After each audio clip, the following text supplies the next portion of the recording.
دیکھو اللہ نے مجھے ایک دولت دی ہے، میں چاہتا ہوں تم لے لو مجھ سے، پتہ نہیں کب بلاوا آ جائے، کہ میرے دل میں دنیا کے کسی انسان کی نفرت نہیں ہے، نہ مذہب کی بنیاد پر، نہ مسلک کی بنیاد پر، نہ قوم کی بنیاد پر، کسی شکل میں بھی میرے دل میں اللہ نے کسی کی نفرت نہیں ڈالی۔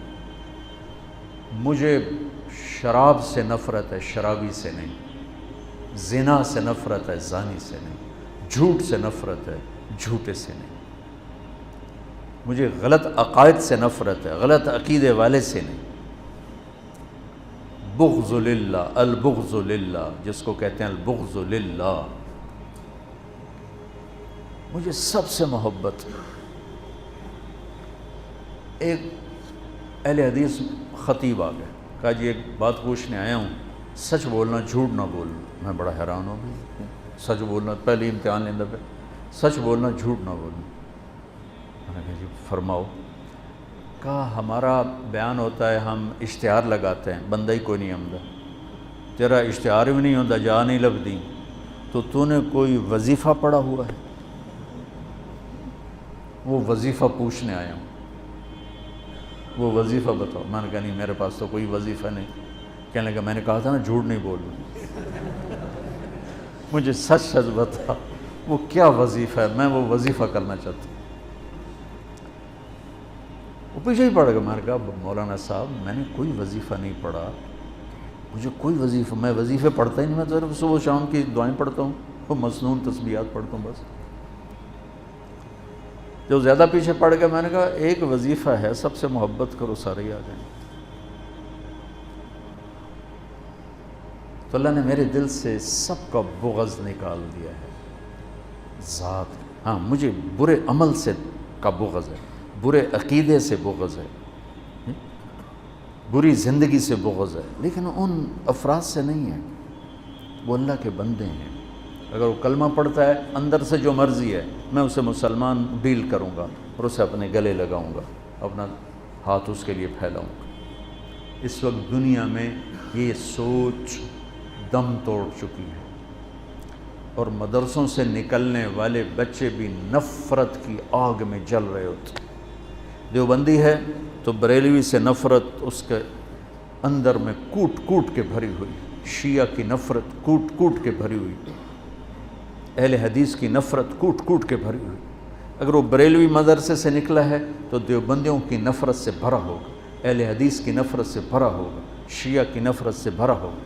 اگر وہ غیر مقلد کے مدرسے سے نکلا ہے تو دیوبندی بریلوی شیعہ کی نفرت سے بھرا ہوگا۔ اگر وہ شیعہ کے مدرسے سے نکلا ہے تو دیوبندی بریلوی اہل حدیث کی نفرت سے بھرا ہوگا۔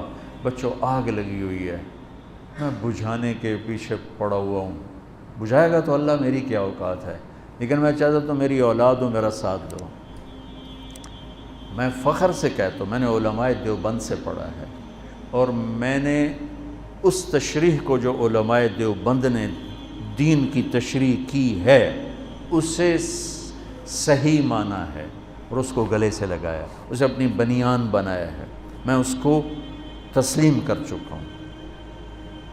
لیکن میں باقیوں کے پیچھے فتوے نہیں لے کے پھر رہا، میں باقیوں کو گنجائش دیتا ہوں، باقیوں کو راستہ دیتا ہوں، جس کے پاس بھی دلیل ہے ٹھیک ہے، فیصلہ تو اللہ آگے چل کے کرے، میں یہاں کیوں فتوے بازی کے بازار گرم۔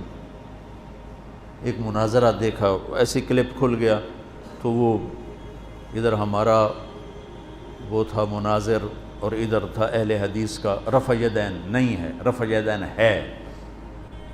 اتنا دکھ ہوا، اتنا درد ہوا کہ یہ احمق کس دنیا میں رہتے ہیں کہ امت اسلام چھوڑنے تک پہنچ چکی، یہ رفع یدین پہ لڑ، جس کے کرنے نہ کرنے سے نہ جنت کا فیصلہ نہ جہنم کا فیصلہ۔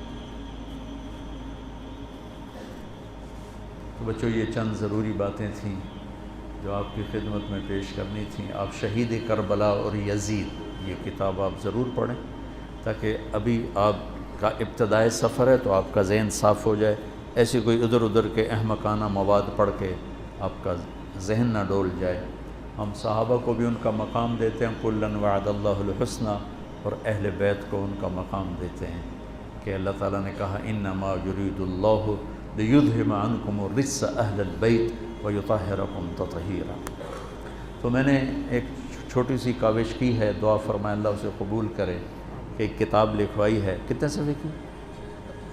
625 صفحے کی وہ کتاب تیار ہوئی ہے۔ کتنے سال لگے؟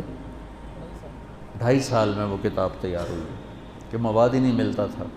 میں کہا شاید ہم یہ جب اللہ مجھے بلائے تو میں اللہ اس کے رسول کو یہ تحفہ پیش کروں کہ آپ کی اولاد کے لیے میں یہ نذرانہ لایا ہوں، اور تو میرے پاس کچھ ہے نہیں، آپ کے در کا مراسی بن کے مرنا چاہتا ہوں، آپ کی اولاد کے تذکرے کرتے کرتے مرنا چاہتا ہوں، ان کی محبت اور عشق میں مرنا چاہتا ہوں۔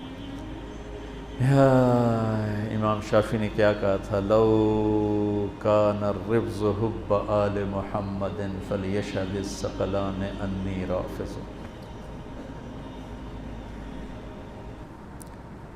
اگر اہل بیت کی محبت کا نام ہے شیعہ ہونا تو سن لو میں بھی شیعہ ہوں۔ اگر اہل بیت کی محبت کا نام ہے شیعہ ہونا تو پھر ساری دنیا سن لے میں بھی شیعہ ہوں۔ تم میری اولاد کو برا بھلا کہو تم مجھے اچھے لوگو، اور میری اولاد کے گیت گاؤ تو تم چاہے جھوٹے بھی کہو تم مجھے پیارے لگو۔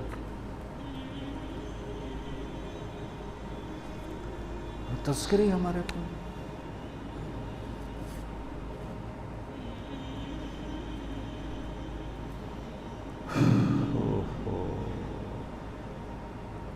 بس حضرت امام حسن جو تھے نا، وہ یہاں سے لے کر یہاں تک اللہ کے نبی کے مشابہ تھے، اور نیچے حضرت علی کے مشابہ تھے، اور حضرت حسین یہاں سے لے کر یہاں تک حضرت علی کے مشابہ تھے، اور یہاں سے لے کر نیچے تک حضرت محمد مصطفیٰ صلی اللہ علیہ وسلم کے مشابہ تھے۔ اس مشابہت کی وجہ سے اللہ کے نبی فرمایا کرتے تھے حسن میرا بیٹا ہے اور حسین علی کا بیٹا ہے۔ تو اللہ نے حضرت حسن کو ذہن فطانت بھی نبوت والا دیا تھا۔ بہت عجب، بہت عجب۔ پڑھو ان حضرات کی سیرت پڑھو، بہت کچھ اللہ نے مجھے موقع، جب میں کبھی پڑھتا تھا مجھے اللہ نے خوب موقع دیا، اور میں نے یہ چیپٹر کافی محنت کے ساتھ پڑھا۔ بہت سے خلجان پیدا ہوتے تھے تو پھر اللہ نے فضل فرمایا، ایک صحیح بات تک اللہ نے پہنچا دیا، وہی آپ تک پہنچانا چاہتا ہوں۔ السلام علیکم۔